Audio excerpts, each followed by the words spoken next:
In this video, we're going to talk about the dynamics of single degree freedom systems. Now, a single degree freedom system has one unknown displacement. It's important to study these systems first before we talk about more complicated models, because the response of these systems really forms the basis for our understanding of the response of more complicated systems that we need for practical structures. So these are so-called multi-degree freedom systems, which we're going to get to, but first we need to cover some basics. I'd like to draw attention to the two references at the bottom of the slide. Clough and Penzing is a classic textbook on structural dynamics.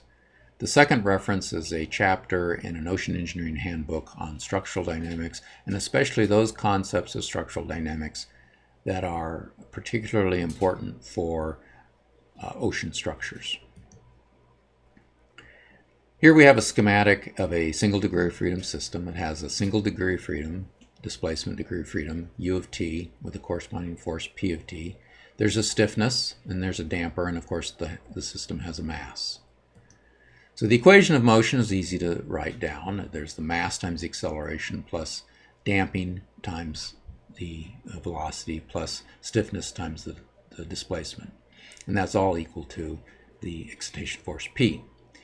With a minor modification, we can use this to cover the situation where we have ground motion. So for example, we can use this same system to solve for the dynamic response to seismic excitation. And in fact, hydrodynamics allows that. We've assumed linear viscous damping here. In other words, that the damping is linearly proportional to the velocity. And it's assumed for convenience in the time domain.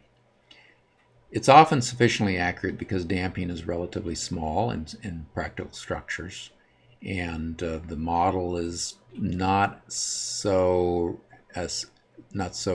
critical to our solution. First, let's look at the case of free vibration. And by free vibration, we mean no external forces. And we want to look at the free vibration in the time domain. So we're going to look at the solution, the response, U of t, as a function of time. So what causes this thing to move? Well, it's either an initial velocity, u dot of 0, or initial displacement, u of 0, or both. So it's convenient to divide the equation of motion by m. And so if we do that, we end up then with the acceleration plus then this term 2c omega n u dot of t plus omega n squared u of t equals 0.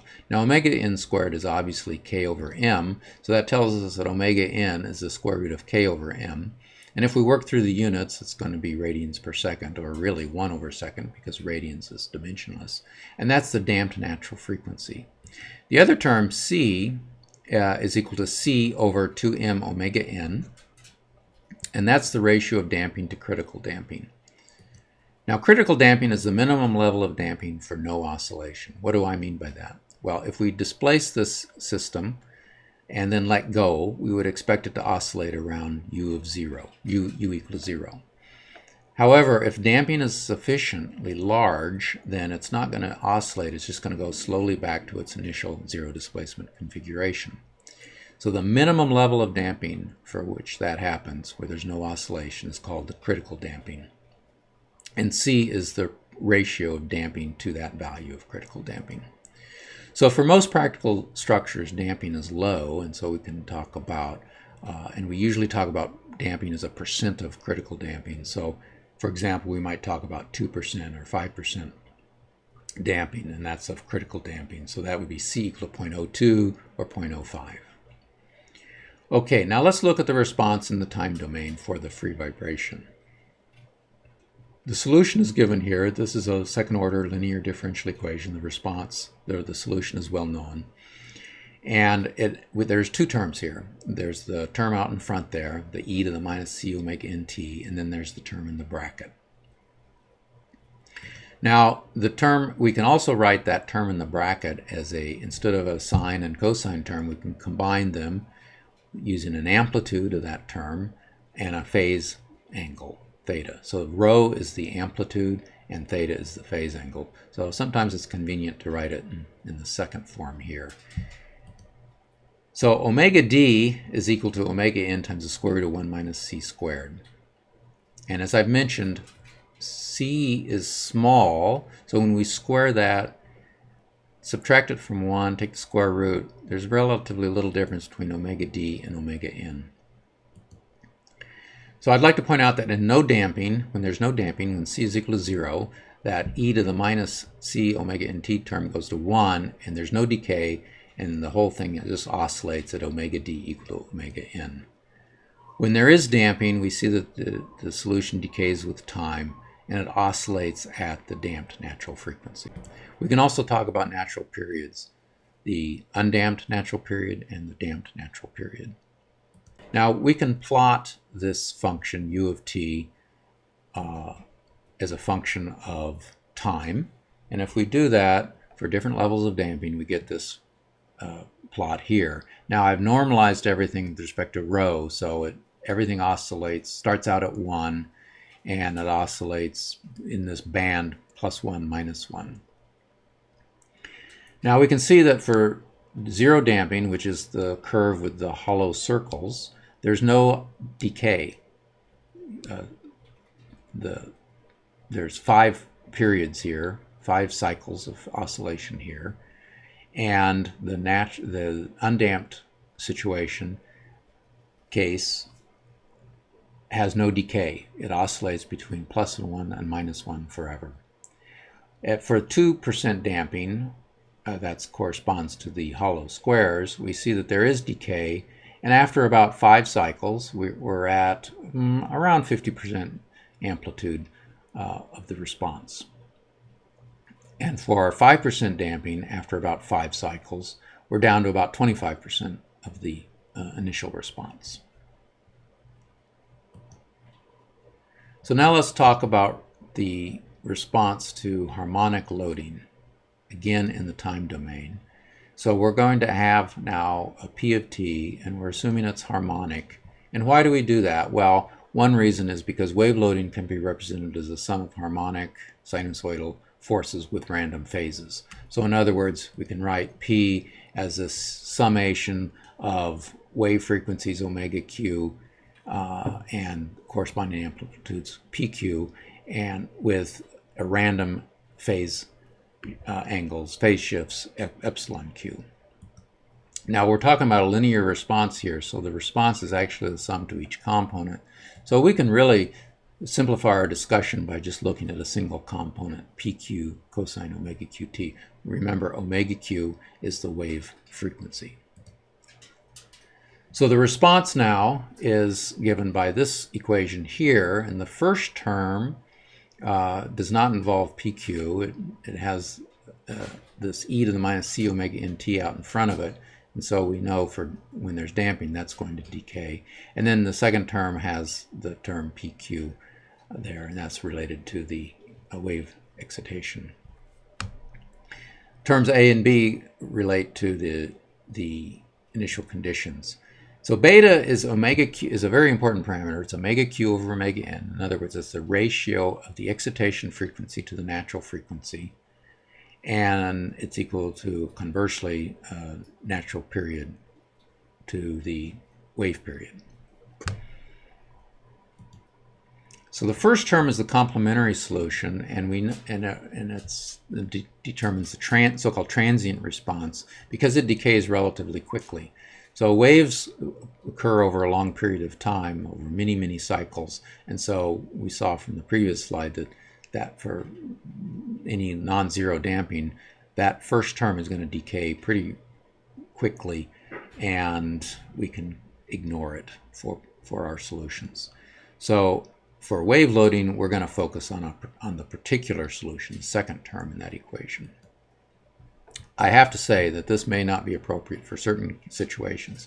So for example, for slamming, collision, blast, seismic, these kinds of loads don't last for long periods of time, and so the transient response is an important component to may be an important component to the response.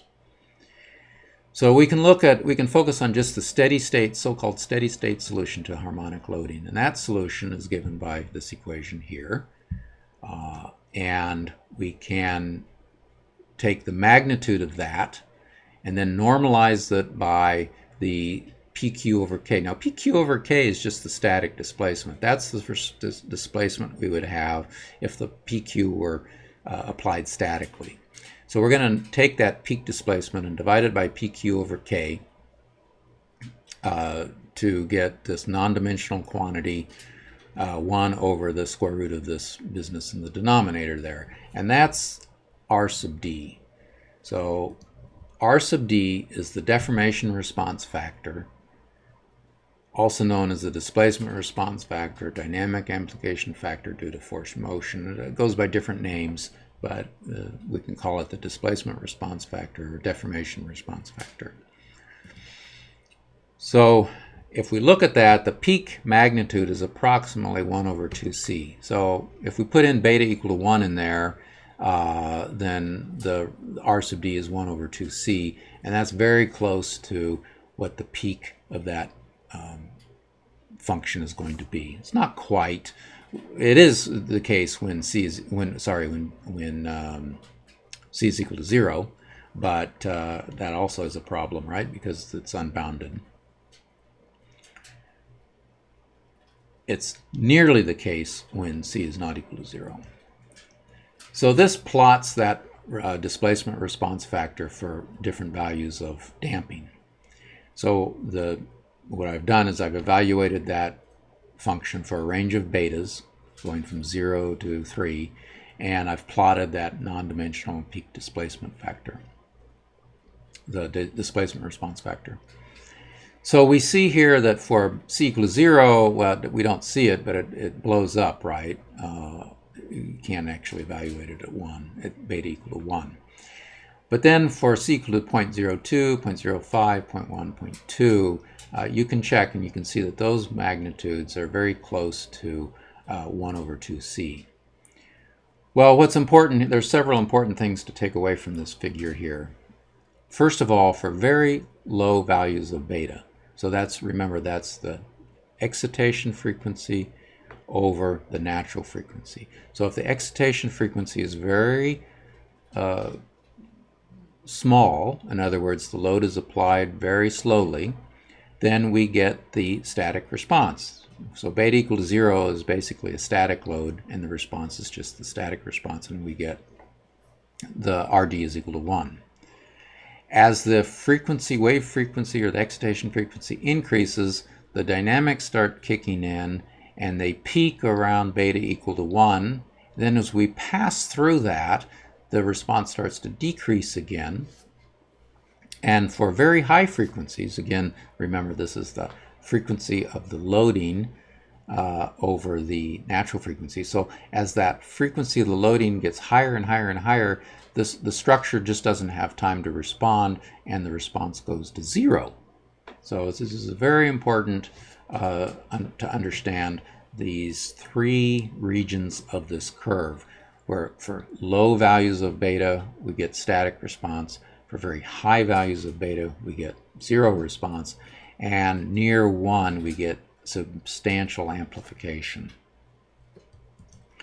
So the takeaways here are we want to stay away from resonance, beta equal to 1.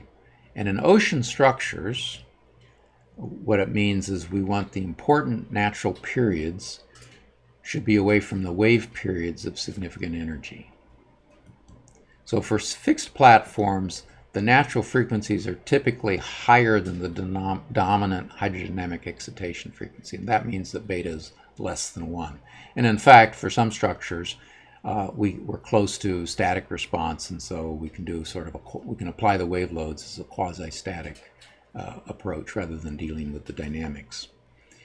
For moored or freely floating structures, then the lowest natural frequencies are going to be smaller than the dominant hydrodynamic excitation frequency. In other words, beta is greater than 1. And so we want to be away from a beta equal to 1, and we want to make sure that our natural frequencies, these lower natural frequencies, are over there in the range where there's not going to be much amplification. So now let's look at the response in the frequency domain. So far we've looked at the response u as a function of time. Now we want to look at the so-called frequency domain, and we're going to find u as a function of frequency, omega, the excitation frequency omega. And again, we're going to focus on harmonic loading.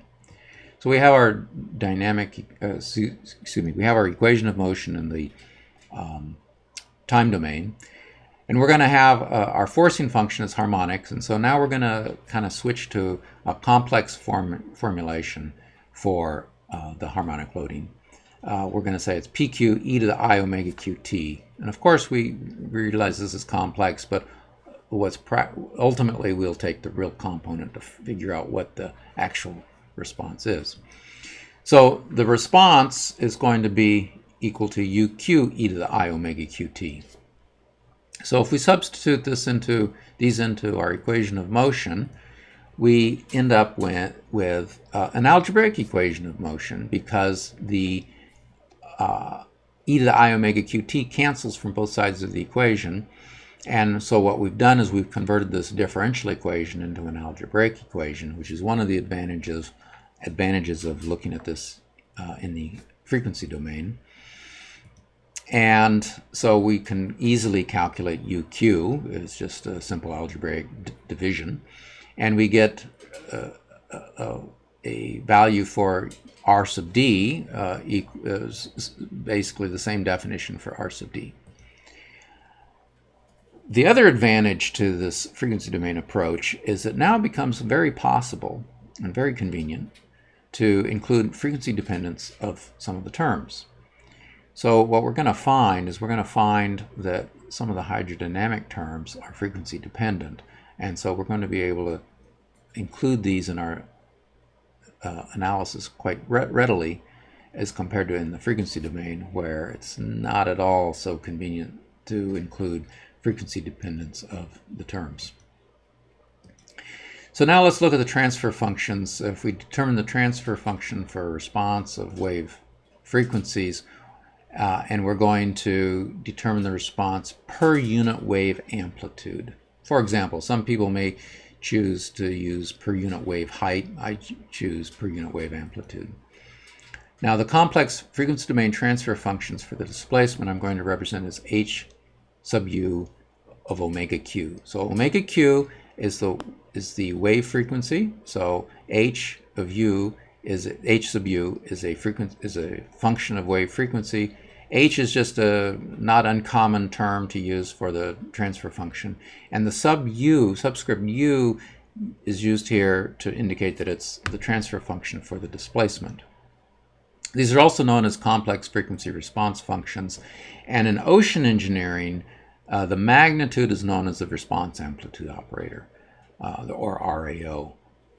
Sometimes one sees the term RAO being used for both the amplitude, or the magnitude, as well as the phase angle, but strictly speaking, it's the amplitude. So UQ now is equal to HU omega Q times PQ. Now this is again the frequency response. UQ is a function of frequency, right? So if we have a range of wave frequencies, Q equal to 1, 2, 3, and so forth, we can just sum these up very easily to obtain the total response in the frequency domain. Now the reason I use the subscript U on H is we can determine the transfer functions for any response quantity. Here we've talked about the displacement transfer function for the displacement. We could talk about transfer function for the velocity, for the acceleration, for internal forces, and so forth. So that's why I've used the subscript U. So let's talk about structural damping. So energy dissipation in structures is a result of complex mechanisms. There's internal energy dissipation in the material. There's friction among the structural components. If we're talking about a concrete structure, there's concrete cracking. And we don't really have a good physics-based model as we do, for example, for stiffness, to determine the stiffness. So under linear behavior, damping is usually small, as I've mentioned. And so we can actually, quite frankly, get away with modeling quite crudely. And so oftentimes we choose models that are convenient. So when we're talking about linear time domain response, we're going to be using the linear viscous damping. When we're talking about frequency domain response, we could use linear viscous damping, but we could also use linear hysteretic damping. So how do we quantify then the amount of damping? So basically, people have gone out and they've tested the amount of damping by decay tests for a range of different kinds of structures, for buildings, for bridges, for ships, for offshore structures, and so forth. And so that database then provides us a background or a base on which to adopt damping ratios for our class of structure. In the time domain, as I've mentioned, it's convenient to assume linear viscous damping, and in that case, damping force is linear related to velocity. F sub d is equal to c times u dot. In the linear model, analytical solutions are available. In the frequency domain, as I've said, most convenient to use linear hysteretic damping. I'd like to point out here that the damping force is still out of phase with the displacement, but it is linearly related to the displacement, and that's Fd is equal to I 2c ku. The I there makes it out of phase with the displacement. And actually, it's as good or better physical model for the damping. Because what happens is, in this case, the energy dissipation is related to the displacement, and in practical, or in actual structures, the energy dissipation is more closely related to the displacement than to the velocity. So, if we use linear hysteretic damping in the equation of motion in the frequency domain, our equation of motion becomes 1 plus 2 I2ck times uq. So that omega term drops out. The solution is uq is equal to pq over k, 1 over 1 minus beta squared plus I2c. And for practical levels of damping, the peak magnitude is nearly the same as if we were to use linear hysteretic damping. Linear viscous damping. Now the peak, however, is now really at the undamped frequency, so that's a little bit of a difference. Now these two models of damping result in the same energy dissipation per cycle of oscillation if the excitation frequency equals the natural frequency.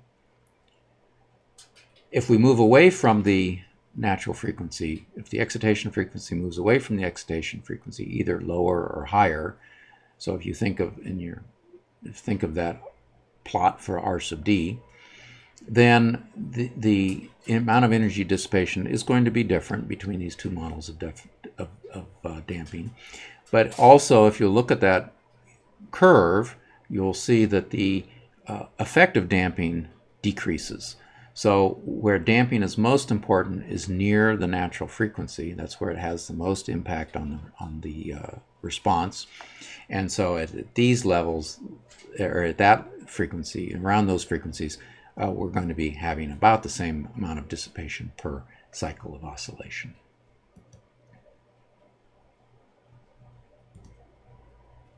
So now let's look at periodic loading in the frequency domain. The transfer function HU of omega q is the response in the frequency domain for a unit harmonic load. The load acts forever, so there are no transients. And we can use the Fourier transform to allow us to obtain the response for periodic loading based on these transfer functions. So let P of t have a period Tp equal to 1 over F0. So, and this is just pure Fourier series analysis. You can find it in many books. So then we can write the periodic loading as a infinite sum of harmonic components. And the value for P sub n is just given by this integral. So typically we evaluate these things numerically, and so when we do a numerical evaluation, we end up actually with a finite sum series. Now the frequency domain to time domain. We kind of live in the time domain, so the frequency domain is a little unfamiliar to us perhaps, so we may want to convert to the time domain. So the frequency domain response is given by the transfer function times the load for that wave frequency. Remember, so Pn is 1 when the wave amplitude is 1. So for a wave with a different amplitude, then P sub n would be given by would not be 1. So the time domain response is the inverse Fourier series. In other words, if we have the response in the frequency domain, we can calculate the time domain response using the inverse Fourier series, which is given by this equation here. Now, calculating this response requires us to calculate or evaluate the transfer functions for every response quantity for n over 2 frequencies. So that can be quite time intensive, and it becomes even worse when we're talking about the fluid, because calculating the fluid terms is fairly time intensive just by itself. So, however, if we're going to do it, the fast Fourier transform is allowed us to really make this a tractable approach.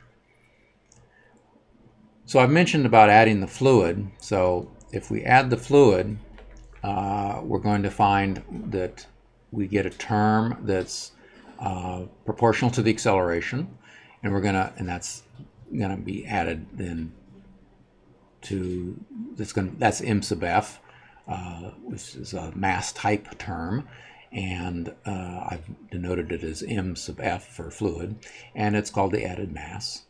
And then there's a omega q cf term, which is the hydrodynamic damping. And then there's the kf term, which is the hydrostatic stiffness, which we talked about substantially in the video on naval architecture. And then the excitation force F sub F. Now, these terms are frequently,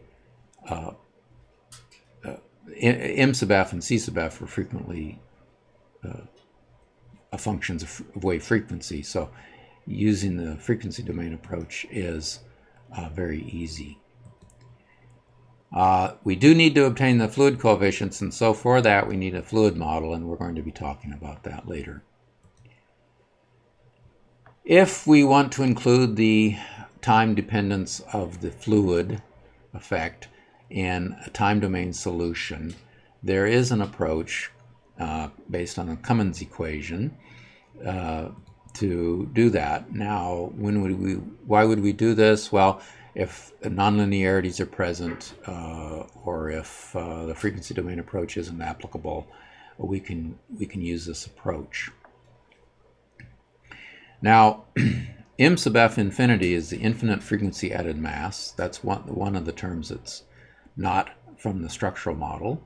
And then the other term is the retardation function k, and k of t is this integral here. And so we see that to evaluate this integral, the solution rather, to solve the equation of motion, we need to find k of t, and then we need to do an additional integral from 0 to t of k of t minus tau.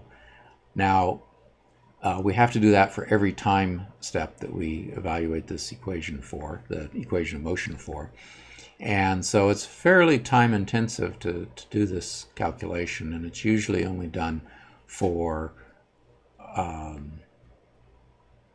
small degrees of freedom, for a few degrees of freedom.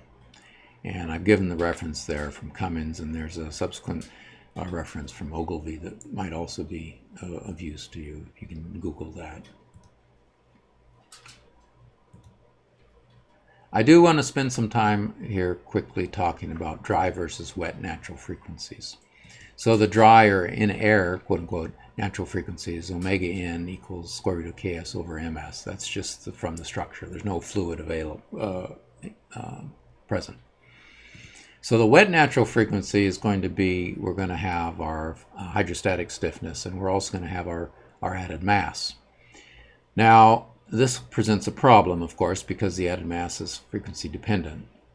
So we need to evaluate the added mass at the natural frequency, but we don't know that we don't know the natural frequency. So this is going to require an iterative solution to find the frequency, and that's rather complicated computationally, because solving for m sub f for a whole bunch of frequencies in this is time intensive, and we don't usually do it. One approximation is to just use the hydrostatic stiffness and ignore the added mass. That may or may not be useful for you. However, one case where it is useful is for a rigid body. Ks is 0. So what you definitely will want to do, if you want to calculate say you have got a freely floating body and you're just looking at the rigid body natural frequencies, you're going to want to, of course, use the hydrostatic stiffness. So, for example, to calculate the heave natural frequency, you'd use the heave hydrostatic stiffness, and divide it by the structure mass and take the square root of that to get the natural frequency. Now that's still an approximation because we're ignoring the added mass. So what we could do is we could look at how the added mass varies around that frequency and approximate a contribution to the denominator based on that. It's still an approximation, of course. Now, HydroNXR has an approach to approximate the wet natural frequencies, which I will discuss later. Well, this concludes the video on the dynamics of single degree of freedom systems. The next video is going to be about structural modeling, aspects related to structural modeling, because they're very important. And then that will then allow us to talk about multi-degree of freedom systems and the dynamics of multi-degree of freedom systems in the third video of this series.